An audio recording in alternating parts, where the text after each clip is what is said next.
the Keystone Cops, that it would not affect the changes that it espoused, the wonderful changes. In England, they had to have a socialist so-called party. You know why?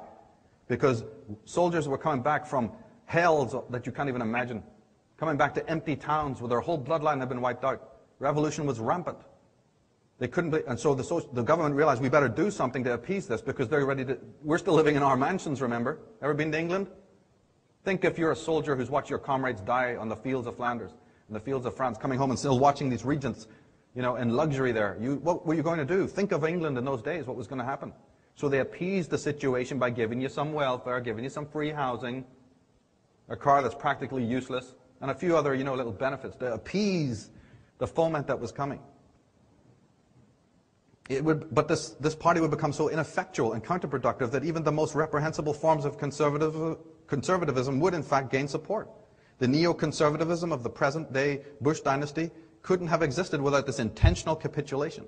This was recently made evident in the last election. It was part of the meta plan that Kerry would be, you know, quote-unquote wishy-washy and a flip-flopper.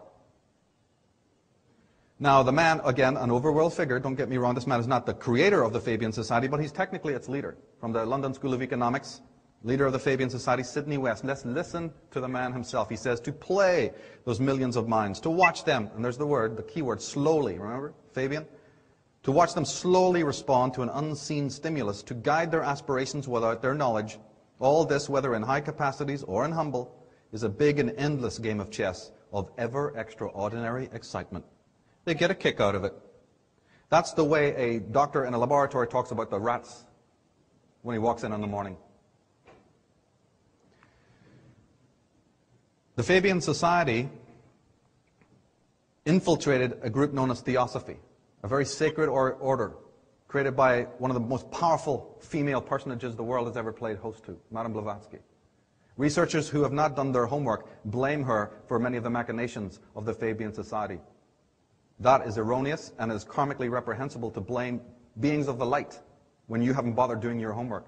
This woman went blue in the face, warning that her society was being taken over, warning against combining spirituality and politics.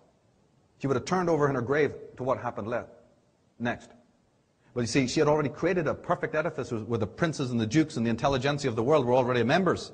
So the insidious force that wanted to move in, why reinvent the wheel? Move in and take over. It's ready and waiting. A British intelligence operation, says James Wardner in his fine book Unholy Alliance. He says, swept Madame Blavatsky aside, and she was replaced by the British Fabian Society co-founder Annie Besant. Foster Bailey, a 33rd degree Mason, was a leader of that society. His wife, Alice A. Bailey, founded what's known as the Lucifer Trust. Alice Bailey was in the broad circles of society around Queen Victoria, and she always sought the wealthy and titled converts. In her own words, listen to this. She says, behind the division of humanity stand those enlightened ones. All right? So now she's talking about enlightened ones, whose right and privilege it is to watch over human evolution and guide the destinies of men. This they do through the implanting of ideas in the minds of the world thinkers, so that these ideas in due time receive recognition and eventually become the controlling factors in human life.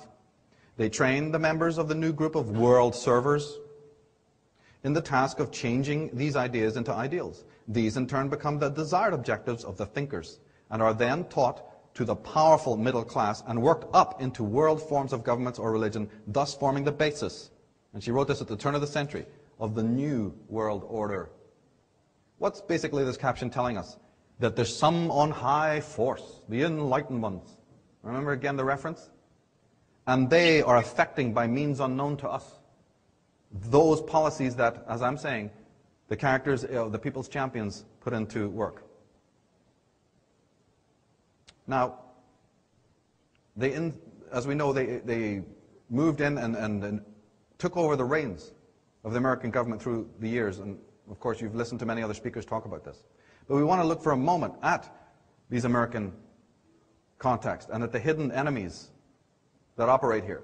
Because your dollar bill, as I hope you know by now, and also your cities, and many, many of the other symbols of state and government bear these secret society emblems, coming out of Egypt, but also coming out of the secret society world.